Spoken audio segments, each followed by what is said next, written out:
भाई अंतराम का है आवत नहीं। अंत में कहते हैं दादा सीताराम को बड़ी बहू कहाँ है, दादा श्री कृष्ण कहो बड़ो मोड़ा कहाँ है, दादा गीता पढ़ो नाती नाती कहाँ है।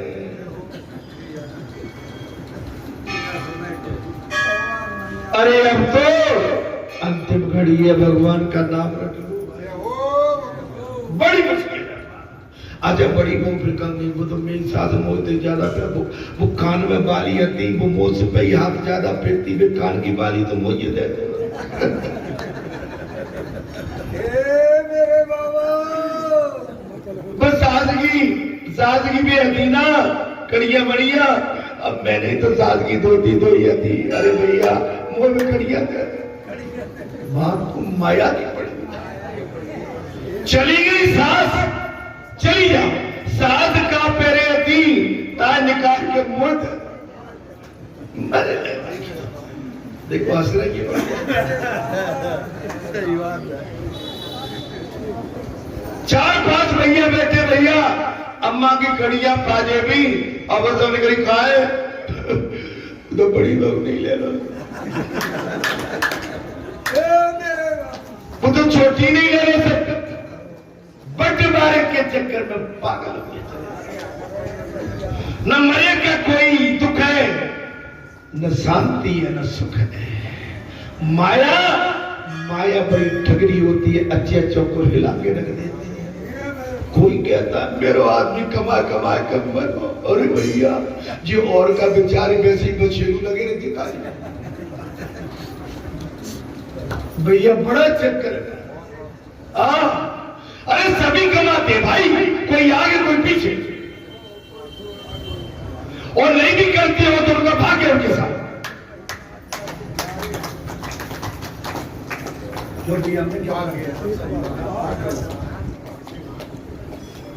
किसी को दोष देके तुम बड़े नहीं हो सकते, आप किसी को दोष से मुक्त करके बड़े हो सकते।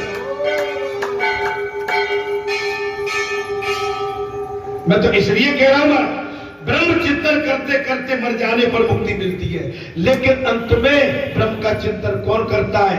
खेत बांट लियो भैया, लेकिन जी कुछ जाको ध्यान रखिए, ऊपर को ध्यान रखो। अब जहां तो जो होगा सुन मिल महाराज। जाते जाते भी एक पटवारी था महाराज, पूरे गांव को बनवा गया। जी पटवारी जैसा लिखा जो मत करो, आगे का रास्ता अपना साफ रखो। 10वें स्कंद में तो भगवान श्री कृष्ण का हृदय बेरस रूप है। 10वां स्कंद भगवान श्री कृष्ण का हृदय है। अतः जीव भी रस रूप है। जीव अस्था कौन रहता है? तो हमेशा आनंद में डूबा रहता है। और भाई अब नाराज कौन रहता है 24 घंटे? जो भगवान से प्रीति करता ही नहीं। हाँ एक चीज और होती, आप हंसते रहोगे तो आपके चेहरे पे हमेशा लालिमा रहेगी, और आप रूठे रूठे रहोगे तो चेहरा हमेशा आपका मुरझा। शुक्ला शब्द नहीं कहूंगा भैया, मुरझा जाता। बोले थे कम खुश रहो, हमेशा बेटा खुश रहो, ठीक है। दुख सुख तो जीवन में आते जाते रहते हैं, परेशानी बेटा जीवन में आती है सबको, छोटी मोटी परेशानी आती है, ऐसा कोई नहीं है। हम भले ही इस व्यासपीठ पर बैठे हैं, लेकिन देखो गला बैठा हुआ है और कोई परेशानी नहीं है तो गले बैठ गया, लेकिन फिर भी क्या चक्कर भाई, गले का चक्कर खुल जाएगा धीरे धीरे। महाराज प्रत्येक जीव को किसी न किसी रस में रुचि होती, प्रत्येक जीव को किसी न किसी रुचि होती।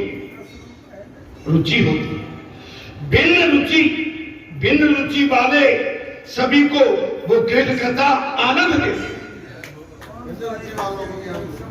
आप कोई सा भी रस लो, लेकिन इसके बाद आप सभी को वो कथा आनंद देती।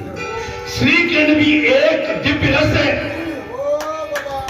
भगवान श्री कृष्ण एक दिव्य रस। प्रेम और भय दोनों में हृदय आर्द्रता बनता है, तब रसानुभूति होती है। श्री कृष्ण कथा सभी प्रकार के जीवों को आकर्षित करती है। भगवान श्री कृष्ण की कथा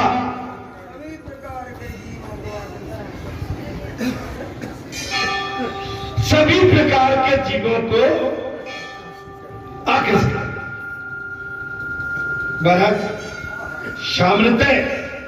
सामान्यतः जीव के 4 भेद होते हैं, पामर, विषयी और मुमुक्ष। मुक्त अधर्म से धन अर्जन करे। कथा ध्यान से सुनिए, कथा में अब रस आगे आएगा। अभी तक तो कथा की प्रस्तावना चल रही थी। क्या चल रही थी? प्रस्तावना चल रही थी। अब कथा का आनंद आने वाला है आपके सामने। अर्थात अधर्म से धन अर्जन करे और अनीति पूर्वक उपयोग करे, वो पामर जीव है। अब सुन लो मेरी बात। पामर जो मैंने पहले कह दी वो बात अब आ गई। अधर्म से धन अर्जित करे, अधर्म से, और अनीति पूर्वक उपयोग करे। अधर्म से तो उपयोग करे और अनीति का उपभोग करे, वो पामर जीव है, नीच है। धर्म का पालन करके, कमाई करके इंद्रिय सुख का उपयोग करे, वो विषयी जीव है। अब देखिए मेरी बात सुनिए, धर्म से कमाया हुआ था कथा के माध्यम से, और अपने काम में, अपने विषय, अपने एसी, कूलर, कोठी, कार, बिस्तर, अपने सुख संपत्ति के लिए धर्म से कमाया, वो विषयी है। कथा में आ रहा है कि नहीं आ रहा? कोई मैं अपनी तरफ से तो नहीं लेके आया। आज आ गई वो बात। हम धर्म से धन कमाते हैं और अय्यासी में लगाते हैं, वो विषयी है, वो मानव नहीं, वो विषयी है। वो संसार से, मैं कहता हूं संसार के ग्रस्त से भी नीचे का।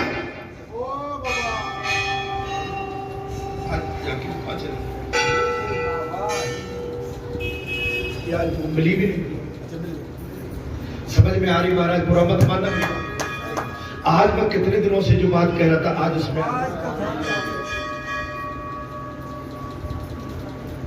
धर्म के धन को जो अपने विषय में लगाएगा, अपनी कोठी में, कार में, अपने कपड़े में, लत्ते में, अपने सुख साधन में, कूलर में, पंखे में, एसी में, अपनी सुविधा के लिए, वो विषयी है, वो मानव नहीं, वो विषय जीव है। एक कथा कह रही है, बुरा मत मानना। नहीं बात देखिए, कथा में तो कई, अच्छा इसमें भी आदमी मान लेगा तब वो तो हमसे कह देते। आप चाहो तो उसकी फोटो निकाल लो, ठीक है महाराज? अधर्म से धन अर्जन करे, अनीति पूर्वक उपयोग करे, वो पावर पर नीच है। और धर्म के पालन करके, कमाई करके इंद्रिय सुख का उपयोग करे, वो विषयी जीव है। संसार के बंधनों से मुक्ति पाने की इच्छा और प्रयत्न करने वाला जीव मुमुक्ष जीव है। संसार बंधनों से मुक्ति पाने की इच्छा और प्रयत्न करने वाला कौन है? मुमुक्ष। कल्प और कालांतर रूपी माया के विषय से युक्त होकर प्रभु के तन्मय जीव में वो कौन है? मुक्त जीव। भगवान में लगा, जो मिला भगवान में लगा, जो घर में आया भगवान में लगा, जो अपने पास है भगवान के काम। वो जीव कौन है? मुक्त। छुटकारा। आप सोचिए, कथा सुनना आसान है, लेकिन कथा सुनने के बाद उन वचनों का निर्वहन करना बहुत कठिन है। अब मैं इसलिए कह रहा हूं कि अभी तक आपने हमने सुना नहीं था, कोई बात नहीं थी, लेकिन सुनने के बाद अगर नहीं माना तो आपने धर्मपीठ पर आके कथा सुनी, हमने कही, आपने सुनी, हम दोनों ही इस शर्त के बंधन में बन गए। अब हम क्या कथा में तो निकलता ही रहता है, अब तो जो चाहो सो करो, नहीं, इसका हिस्सा पूरा ऊपर हो जाएगा। सुनने के बाद व्यासपीठ पे आप बैठे थे, महाराज बैठे, क्या आपने उन वचनों का और जो कथा में निकला आपने पालन किया? बोले महाराज नहीं कर पाए तो तुम भी दंड के नहीं आ रही सर। ए भैया, भूरे भैया, ऐसी बात नहीं मिलेगी, ऐसे आपको कोई नहीं समझाएगा। कथा वाचक तो सीधी कर गुरु के जय श्री राम, 7 दिन का गणित है, जय श्री राम, जय बोला तेरी बप। ऐसे कोई नहीं समझाएगा, एक एक शब्द। श्री महाप्रभु जी कहते हैं रजस, तमस, सात्विक किसी भी प्रकृति का जीव कृष्ण कथा में से आनंद पा सकता है। इसी कारण से तो उन्होंने 10वें स्कंद के 3 विभाग, 10वें स्कंद के 3 सात्विक प्रकरण और राजसिक प्रकरण और तामसिक 3 विभाग किए। 10वें स्कंद श्रीकृष्ण कथा सभी के लिए उपयोगी और सभी को आनंद देने वाली है।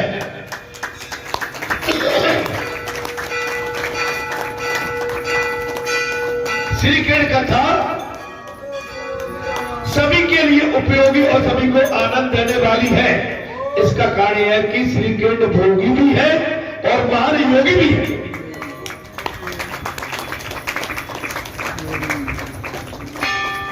भगवान श्री कृष्ण योगी भी है और महान योगी भी है। इसलिए तो सुखदेव जैसे भोगी को भी इस कथा से आनंद का लाभ होता।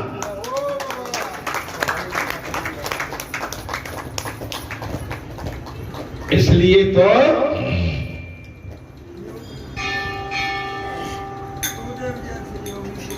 सुखदेव जैसे महाराज योगी को भी इस कथा से लाभ होता। भगवान श्री कृष्ण के गृहस्थ आश्रम, संन्यास आश्रम दोनों का समन्वय जगत के समक्ष रखा। भगवान ने गृहस्थ आश्रम और संन्यास आश्रम दोनों को इस कथा में सामने रखा।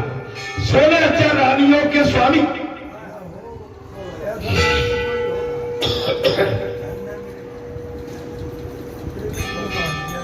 16,000 रानियों के स्वामी श्री कृष्ण सन्यासी की व्यास पूजा में महाराज स्थान पाते। 16,000 रानी, लेकिन उसके बाद में भी योगी सन्यासियों में पहले क्रम में उनको पाया।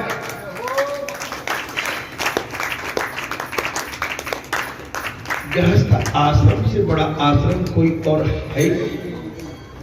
अगर गृहस्थ आश्रम को सन्यासी की भांति जिया जाए तो मैं कहता हूं आपका इतिहास रच जाए।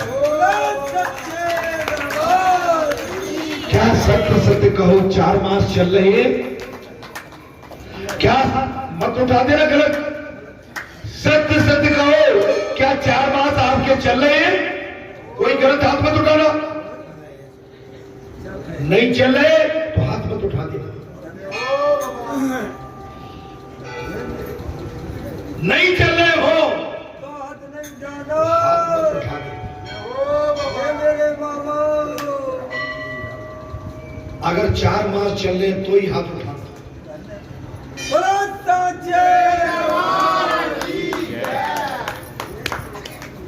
कुछ समझ में आ रही है, बात नहीं आ रही है? इसलिए मैं आपसे विनय भाव से कहता हूं कि व्रत लेना आसान है, व्रत को निभाना बहुत कठिन है।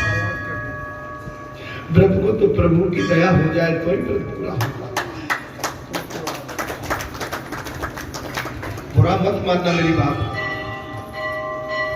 इसलिए तो मैं अनुरोध कर रहा हूं, हाथ वही उठा सकता है जिसने ये व्रत को आज तक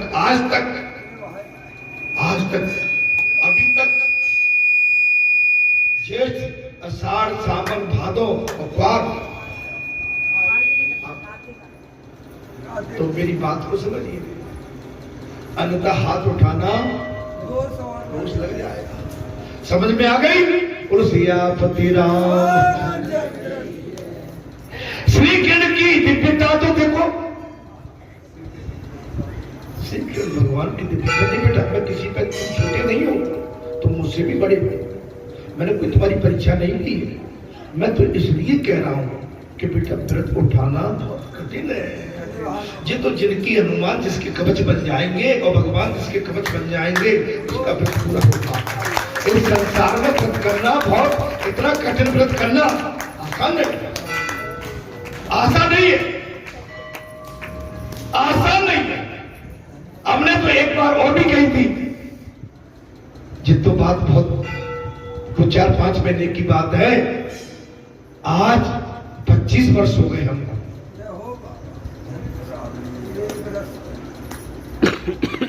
अब इसके आगे चूंकि कथा में नहीं जाना चाहता हूं। बोलो सच्चिदान।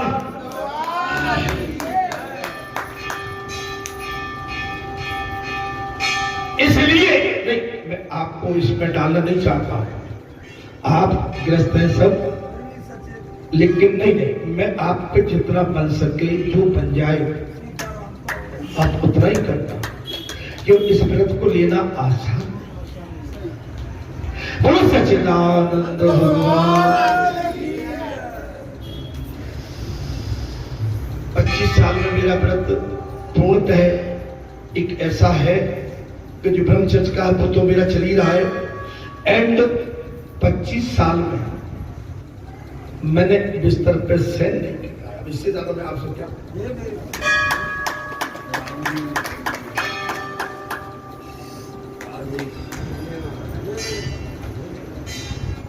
आपकी बात चली गई तो बोलो सच्चिदानंद भगवान।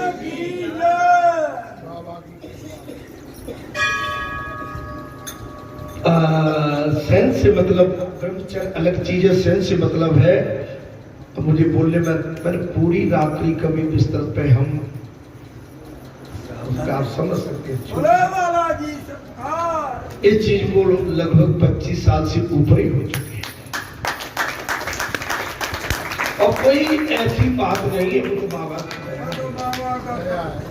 कोई मैं जो चीज आपके सामने रखूं तो हो सकता है कि ईश्वर मुझे चक्कर में डाल दे, मेरा सब खंडित हो जाए भाई, उसके लिए प्रार्थना करता हूं। ठीक है, भगवान सुखदेव जैसी महाराज बीत रागी साधु पुरुष भी श्री कृष्ण कथा का मुंह छूट नहीं। अब मैं इसलिए कही, अगर तुम संसार में हो तो संसार में भी सन्यासी रहे, संसार में भी तुम एक सन्यासी की भांति अपना जीवन निकाल सकते अगर तुम्हारा व्रत सही है। बच्चे बैठे टिक के नहीं, हाथ टिक के नहीं, ज्यादा क्षमा कर। मैं भी पागल हूं, कहां से कहां चला गया। आज मैंने ये सब बता के अच्छा नहीं किया आप सबको, मैं क्षमा चाहता हूं, इसके लिए मैं क्षमा चाहता हूं। मैं आपको यहां छोटा नहीं, मैं आपको यहां बड़ा देखना चाहता हूं।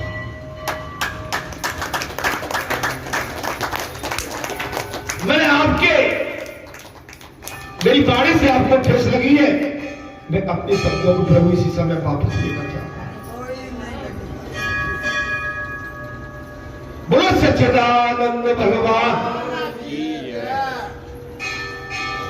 बात आ गई थी ब्रह्मचर्य की, इसलिए मैंने कहा, बात आ गई थी गृहस्थ की, इसलिए मेरे अनायास मुंह से निकल गई ये बात।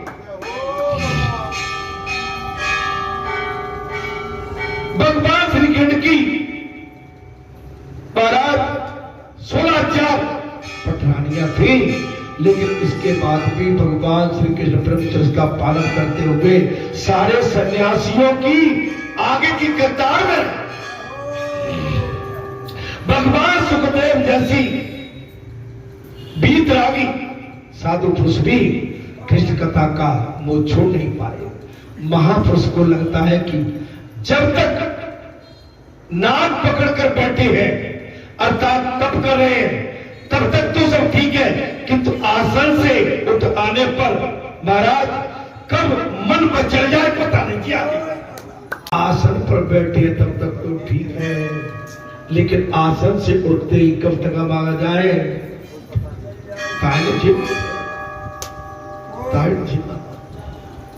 महाराज जहर को पीना पड़ता है।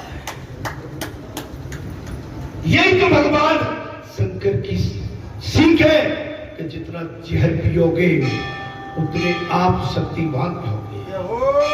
संसार के जहर को पीना सीखिए भगवान, तो आप अच्छे रहोगे। महाराज आप समझे कि आसन से उठ जाने पर कम मन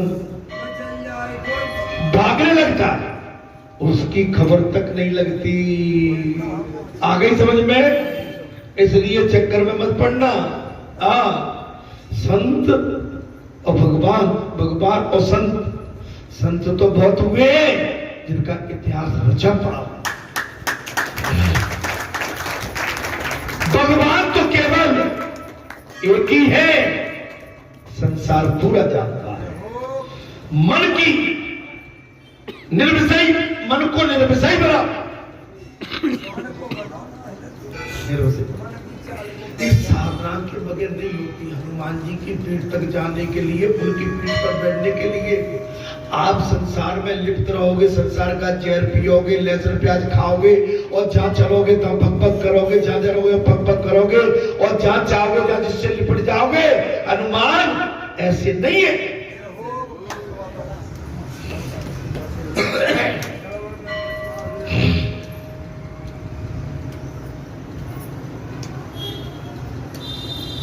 भगवान परीक्षा लेता, ऐसे भी मौके दे देता कि देखते कि आग के पास पानी, पानी के पास आग, और घी के पास आग, और आग के पास घी, तुम में कितना हुआ है। बचना पड़ेगा। कब आप अपने व्रत को याद करते रहोगे तब, अपनी साधना को याद करते रहोगे तब। आपकी हमारी साधना में कब बिगड़ आ जाए, प्रभु क्षमा करना, ऐसी परीक्षा मत ले लेना। लेकिन इस व्रत को, इस परीक्षा को सफल कर देना। कल मैं, ये लोग सब चले गए, यहाँ से सेवादार अपने घर को जाना था, मैं भी चला गया, थका हुआ था बहुत, मुझे और भी कुछ काम करने थे। यहाँ से जाने के बाद मैं एकदम इतना थका था, मैं पड़ा रह गया बिस्तर। मैं अच्छे तरह से सो जाऊं, फिर जागूं, फिर सो जाऊं, फिर जागूं। अंत में 1:30-2 बज के बोले आज कुछ भोजन पानी की इच्छा नहीं हो रही है, जब मैं क्या कर दूं। एक हाथ चपाती खा के मैं फिर सो गया। तो जो शरीर की कुछ हरारत थी, जो शरीर में कुछ एकांतवास मुझे चाहिए था, जो शरीर के इस दिमाग में कई चीजें, माने कुछ अच्छी, कुछ ऐसी, कुछ वैसी, कुछ तमाम घूम रही थी। कल पूरी थकान मैंने उठा के बोले आज तक न जीना।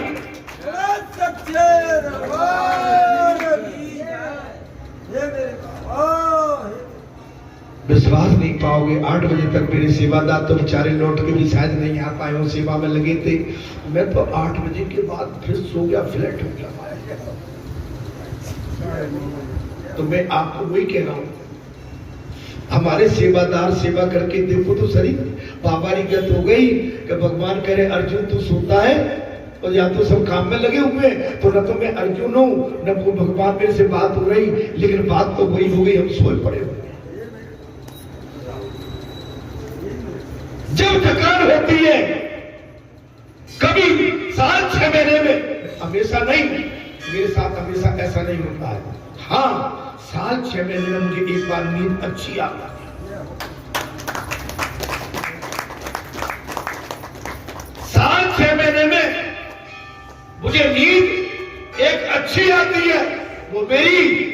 करने की पूरी थकावट को उतार के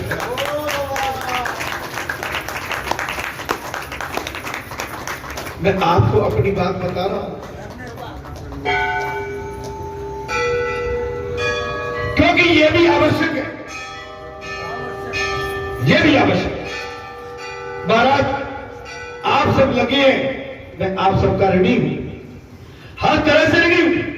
पूरे क्षेत्र का आप जैसे विभिन्न स्थानों से पधारे हुए मेरे अभिन्न मित्र भक्त संत महात्मा, मैं आप सबका ऋणी हूं, बस्ती का ऋणी। जिस बस्ती में मैंने जन्म लिया मैं उसका पूर्ण तरह से ऋणी। महाराज देखिए अब कथा में क्या बात आ गई जी। कहां चले थे राकेश? इधर ये गई। राकेश हमें बता देता है जी। हमारा वो क्या है महाराज? संजय। ठीक, इसलिए तो वैष्णव कहते हैं कि मन को प्रतिकूल विषय से हटाकर अनुकूल विषय में जोड़ दो। महाराज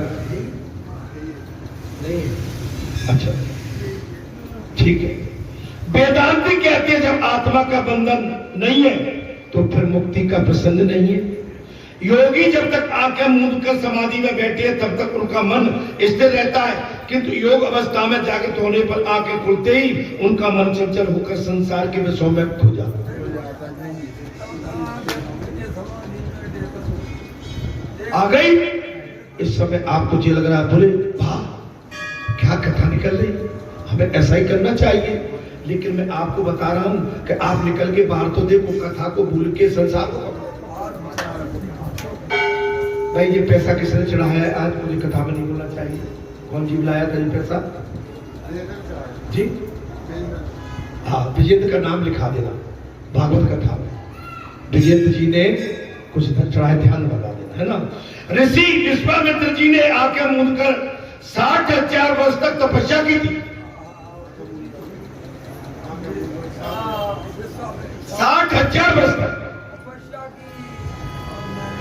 ऋषि विश्वामित्र जी ने आंखें मूंद कर 60,000 वर्ष तक तपस्या की, तो किंतु आंखें खुलते ही वे मेनका की माया में फंस गए।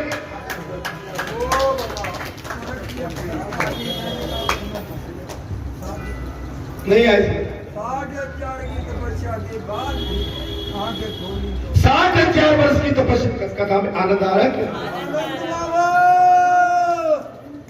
60,000 वर्ष की तपस्या विश्वामित्र जी की। जब आंखें समाधि से खोली तो सामने महाराज अप्सरा मेनका माया बनी खड़ी, फंस गए। अजीब खुली आंखें और खुले कानों से समाधि लगे। अध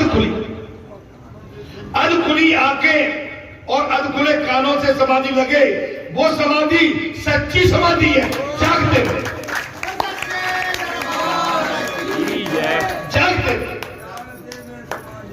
जागते में समाधि।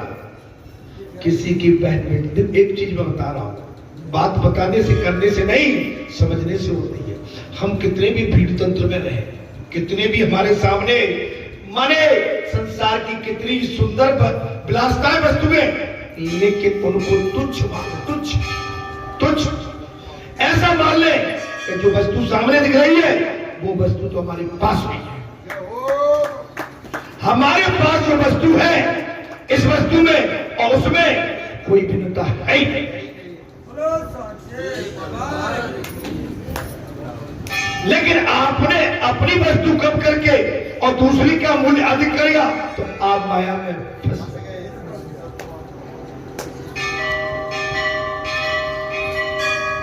देखिए अच्छा, अन्न ग्रहण सभी करते हैं, वायु जलपान सभी करते हैं, एक समान है ना सर?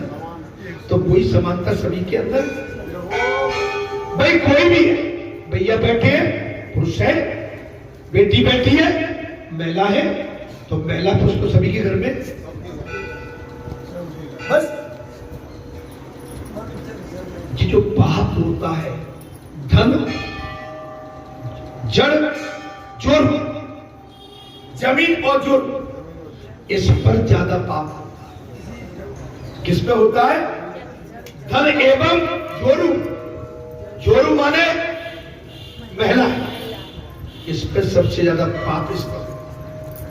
और दो ही मुख्य चीजें बीमारी, आप इससे बचो दो से, बाकी हम बचत देते हैं, आप सारी बीमारी से बचाओ।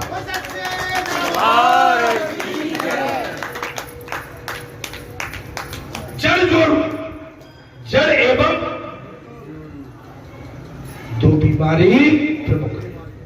और जिस सबसे बड़ी बीमारी है संसार में, धन संपत्ति और कोई अगला नारी, इस बीमारी से बड़ा बीमारी इस संसार में है ही नहीं। और इसी के पीछे जब से प्रकृति सृष्टि का महाराज प्रकट हुआ है, और उस दिन से झगड़ा भी इन्हीं दो बातों पे चलता है महाराज। अच्छा हुआ क्या? और कोई कारण नहीं। साध और सहज समाज भली, आंखें न मिचला। आप पराये धन को भी तुच्छ मानो, आंखें खुली होने के बाद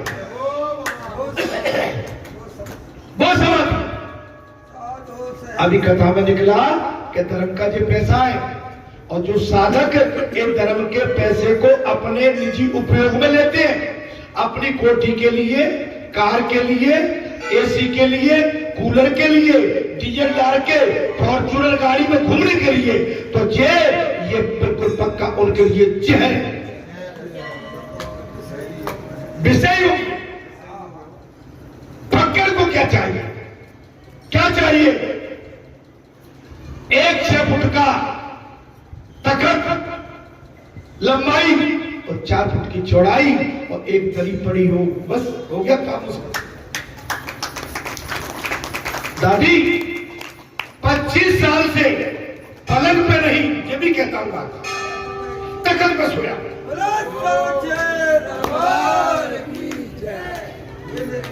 नहीं तो कभी देख लेना जाके।